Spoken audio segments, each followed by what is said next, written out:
everybody, and welcome back to the channel. So originally I was going to make this video for the launch of Daredevil Born Again. However, I was changing some of the lighting in my room. It's still not perfect, but essentially I had a ring light projecting this way, and if you've seen any of my videos, you've seen the reflection in everything that I do, and it was just driving me nuts, and especially with like these frames, they're very reflective of light, and I finally upgraded. So above this I have a streamer light from Logitech shining down, and it does really well. Like, it actually lights up really solid. I wish I would have bought a bigger one, and I still might, but I am just trying to upgrade a lot of the lighting in the room and stuff like that for the videos going forward. But the reflections were just horrible off of these, and you can still probably see a little bit of my overhead light from the room itself.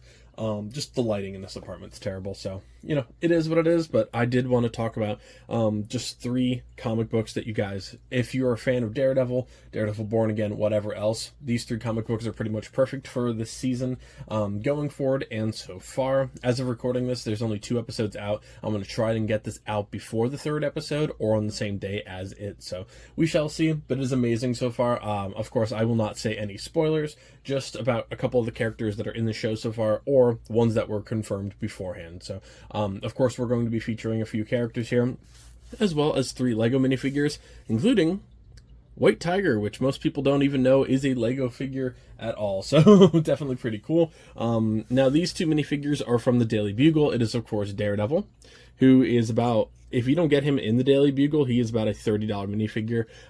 Same thing with the Punisher, of course. Good old Frank Castle. And then we have White Tiger, which I picked up for about 15 bucks. So not too bad. White Tiger, we just kind of got a first look at, but you can see him in the trailer as well. The comic book for him, if you guys want to pick it up, is Peter Parker, the Spectacular Spider-Man. Now, this is a really, really awesome comic book. This is not really something that you see very often, that you can kind of purchase, just because White Tiger isn't the most known Marvel character by any means. Now, this is the first appearance of him, and it is issue number 9 as well. Sorry, I forgot to kind of say that at that point. I got it for about 30 to 40 bucks, I think, in really solid condition. You can, of course, get it graded, which is going to cost more. However, I just wanted it kind of as a collector's item to frame up. Last time we did Moon Knight, so I'll be replacing 1 or 2, no, probably just one of my comic books on the wall, probably with this one here. I'm working on adding some more space for some comic books on that wall as well, but I'm redoing that just on the side. But it is really solid. This is, again, his first appearance in a standard comic. So basically what that means, he was seen previously in an issue known as The Deadly Hands of Kung Fu magazine number 19. However, prior to 1977, when this comic book came out, that was kind of the only appearance of him. And, you know, you've seen that a lot with like other older like comic book characters. They were featured and stuff, and then when they get their first like solo mission or offshoot or first like title feature, those are a lot of the comic books that people can pick up relatively more affordable than most, and that's kind of why this one is a really solid option. Again, it remains to be seen how prevalent his character is going to be in the show. However, if you guys did not know, the actor that plays him in Daredevil Born Again sadly passed before the show actually came out. So definitely a really cool piece of comic book history, and again, a character that you don't see a lot of. So, you know, if you're a big fan of that character, or you're just looking to grab a piece of Daredevil, you can get the Lego minifigure and the comic book for not too much at all. I think it was about 55 bucks for both of them, which is not terrible. Now, I'm a huge Daredevil guy. He's top 5 for me. He bounces around between Ghost Rider and him a lot, for like that bottom 5 after Silver Surfer and, you know, Spider-Man and etc. I'm a huge Daredevil fan, not just the show, but the comic books and whatever. Daredevil's awesome, and Daredevil comes with one of my favorite villains, which is, of course, Wilson Fisk, aka the Kingpin. Now, Kingpin actually was introduced as a Spider-Man villain back in the day, and then was brought to Daredevil, where he still kind of bounces around between. If you played the Spider-Man games, of course, you've seen Daredevil. You've seen Kingpin, Wilson Fisk, whatever you want to call him, in that game, because he is a good Spider-Man villain, and he's a good Daredevil villain just because he rules over Hell's Kitchen and New York City, depending on, you know, the time that you're watching it. So, great character. Now, this is Daredevil, the Man Without Fear, number 171. or issue 171, I guess should sound better. This is the first meeting and fight between Daredevil and Kingpin. So in terms of like key issues, I think it is a really cool one, and it doesn't cost too much. I got this for like 25 bucks, again, in a really good condition. Awesome. That is an awesome little piece of history. Just having the first meeting and battle between two huge characters is really cool, and the fact that it's not really an expensive comic, it is one that's kind of been on the radar. If you've been following a lot of the comics that are being bought around like Daredevil Born Again, this is definitely one of the main issues that I think you should be looking at for. And again, this is just from a collector standpoint. I'm not saying, you know, value wise, like whatever. This is as a collector point. If you want to grab a comic, you know, potentially before it either rises in prices, or if you're just like me and you're a big fan of Daredevil and Kingpin, this is a really, really good comic that's not going to absolutely just destroy the bank. Now, we move on to a last one, and this character has not been featured in the show yet. He's been glimpsed at. He's been in the trailer. You've seen him, I think we've seen him bouncing around painting some murals and stuff in the city.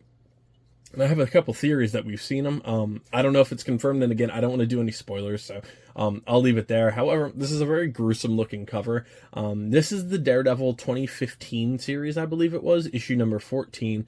And of course, it looks a lot different than the other ones. It is much more gruesome and a lot gorier. This is the first cover appearance of Muse. Muse is in the trailer. He basically uses his victims and, you know, extraneous parts of them and creates like murals and images out of them. And yeah, it's horrible. But we've seen him. He's obviously going to be a big part of this series going forward. And the two big comics that I've seen that were actually pretty hard to get going into this were his first appearance, which was right before this in the series, and this one here. I didn't want to pay $100+ for the other one, which when I was shopping for these comic books, it was kind of like the hype when they were announcing a lot of this and when the trailer came out and stuff like that. So this is definitely a really cool piece, again, of Daredevil history, and if the character is a big part of this show, and he gets a nice following, this could potentially be a very interesting comic book for collectors. But it's awesome. It looks really different. I'm going to try and get this one framed as well eventually. Or, I mean, it is framed, hung up, I should say. I try and keep the wall for my absolute favorites. And, you know, sometimes I'll frame them just for these little featurettes that I'll do. But it is an awesome looking comic. It reminds me very much of the Moon Knight comic that I did on my last episode. Just the white and the black art with like the blood. For him, it was the blood on his brass knuckles. Not brass knuckles, you know what I mean. The claws. But this looks very similar to it. Out of the three, I mean, the Kingpin one is my favorite as a whole, but cover-wise, I think this one definitely does take the cake. It is disturbing looking, and I think they did a super nice job with it. But yeah, I'm glad that Daredevil is back. It is fantastic. Let me know in the comment section below what you guys are currently watching. If it's Daredevil, let me know what you think of it. Please keep the comments spoiler-free. I will try and police and monitor that if anybody posts anything that they shouldn't be. And real quick, if you're looking here from the LEGO perspective, considering that this is primarily a I almost said Marvel. This is primarily a LEGO channel. Kingpin, Wilson Fisk, he's not in a LEGO form. However, I think I'll be doing a custom minifigure for him pretty soon. I think I have everything kind of ready to go. I'm going to be adding him to the luxurious Lego city over there, so I'll be doing a Wilson Fisk video for him eventually. I'll probably have the comic book and stuff in the background, but that's going to do it for this video, guys. Thank you all so much. I just wanted to cover a couple of the comic books and Lego figures for Daredevil. And obviously, like, Punisher, I didn't include too much into this. I want Punisher to kind of have his own little video here, but I figured that just Daredevil Born Again, it would be a really good spot to kind of start. There's plenty of course, Punisher comics and stuff out there. I don't personally have any of them framed or ready to go at the moment, so that's why I didn't include him. But in terms of the Lego minifigures, he's definitely a nice grab.